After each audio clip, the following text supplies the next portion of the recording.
Yo guys, what is going on everybody? Drew Flow back today, and I've got some bot combat training for you in the background, because I'm so beast at this game, and I just love Black Ops 2 so much. No, I'm just kidding guys, I do not like Black Ops 2.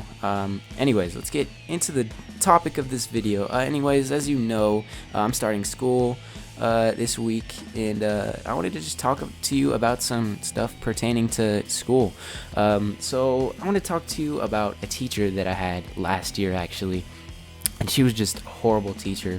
I hope some of you guys can relate to this watching this video. I know most of you are probably younger than me, or either younger or my age, so if you've ever had an experience like this, like the video and comment your experience. Explain to me what happened to you. But anyways, what happened guys was this teacher, 75% of the kids in her class would fail. Like in every single class she had, she taught, I don't know how many actual different classes she taught, but they were all Spanish classes. So she taught my class and then maybe 2 other classes. Anyways, a lot of the kids would fail, and she got let go last year. She's no longer teaching there this year, which is great, but I'm not even taking Spanish this year, so it doesn't really matter to me anyways. But yeah, my principal or my school, whatever, I don't even know who fires people, man. I don't know how it works, but whoever let her go was because of the fact that they don't like her.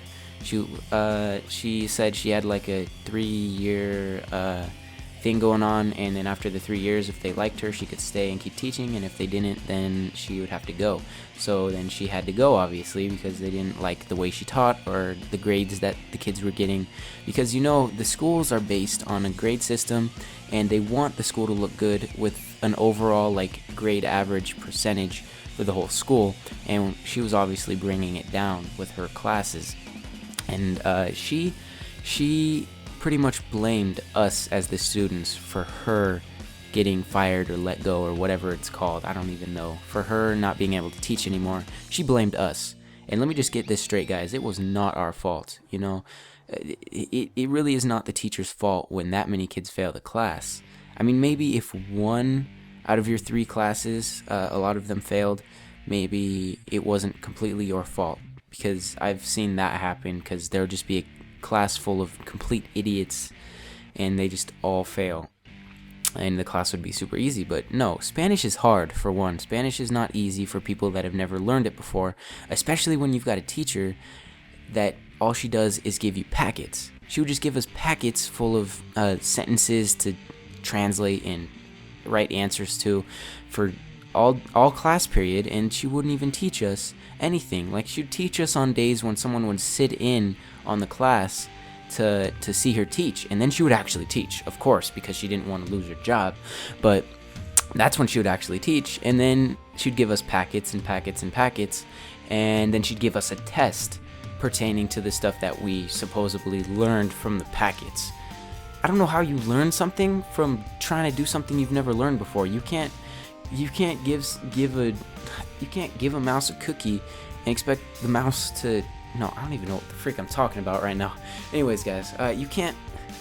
It's like giving a baby a math problem and saying, here you go. Here's a packet full of math problems. You've got all week to do these math problems, but after that, you've got a test.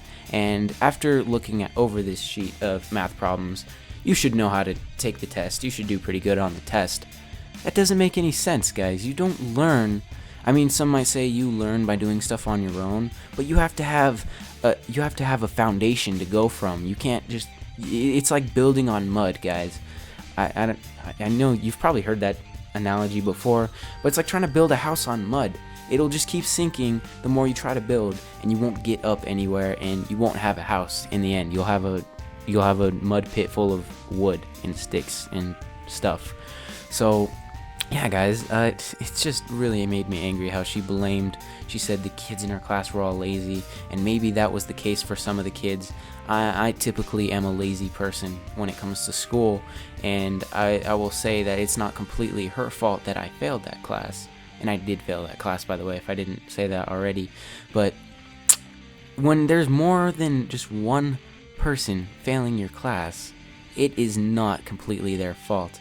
I mean, I'm kind of I'm not good at Spanish anyways. It's a hard subject for me myself to learn. I don't know if it's just me or most people, because it's easier to learn languages when you're a kid, right?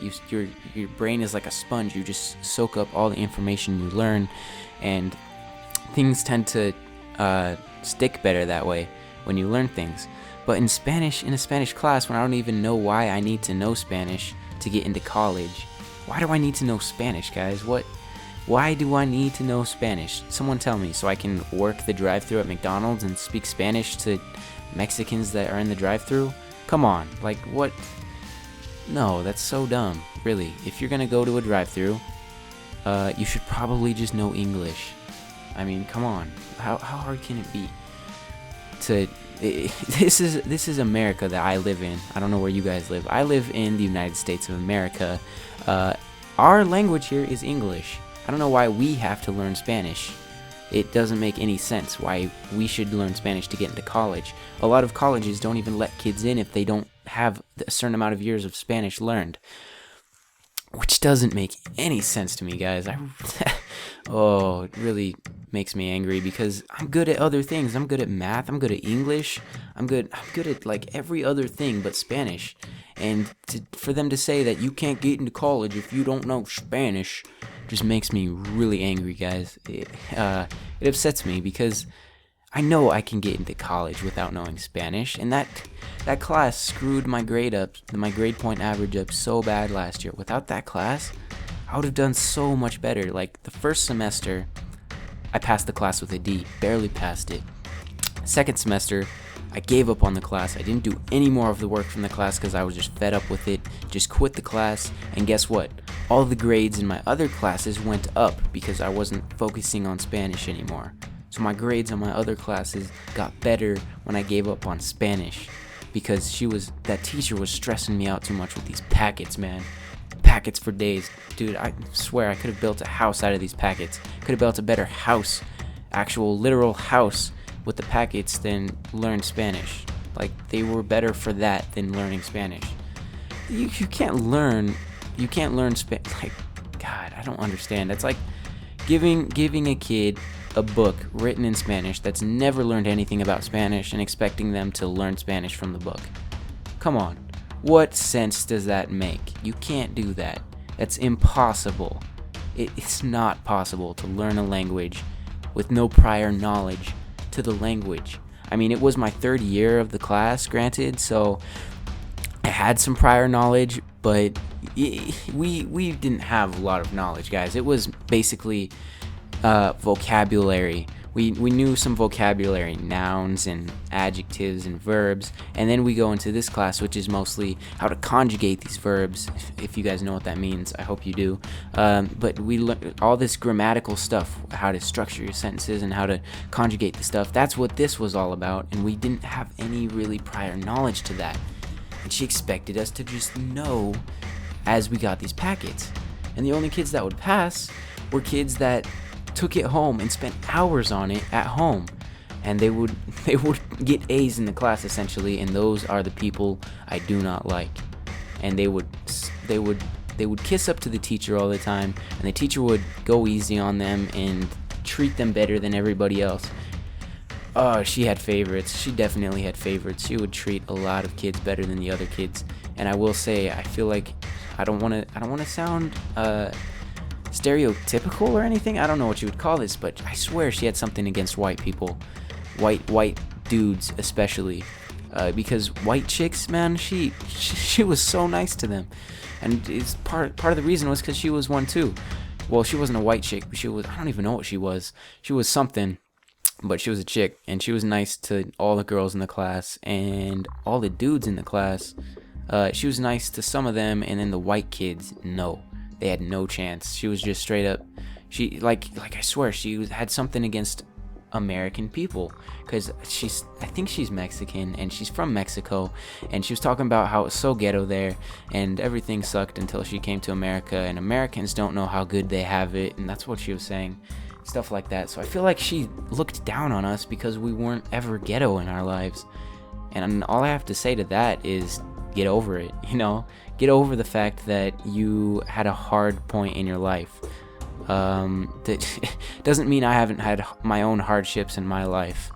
You know, God, just because I was born and raised here doesn't mean nothing's ever been challenging for me. Maybe it was a little bit more challenging for you, but no, come on. Don't. She was a very judging person, and I swear, sometimes she'd try to be nice some days, and then other days she was straight up just a bitch to me, man. I don't even know what her problem was. She would straight up call me the wrong name, give me it's like she would act like she didn't know me, but I know she did. She despised me, dude. She despised me because I was one of the kids that was the reason why she wasn't gonna be working there anymore, and she knew it too. She knew that I wasn't gonna put up with her, and I didn't, and I got the bad grade for it, but I honestly don't care. She acted like this is what she told us. She said, "You need me, I don't need you." She said that to us one day, and I was like, really, okay, we'll see how much you don't need us when she got fired. You see how it works, guys? She said she doesn't need us. She does need us. She needs us to pass for her to keep her job, and she didn't do a good job of it, guys. So if you've ever had a teacher like that, go ahead and comment below. Tell me your story. I'd love to talk to you guys about this kind of stuff, because it just I need to talk. I need to talk about it to somebody, because it just she ruined my year last year. My year would have been twice as good last year if I didn't have her as a teacher.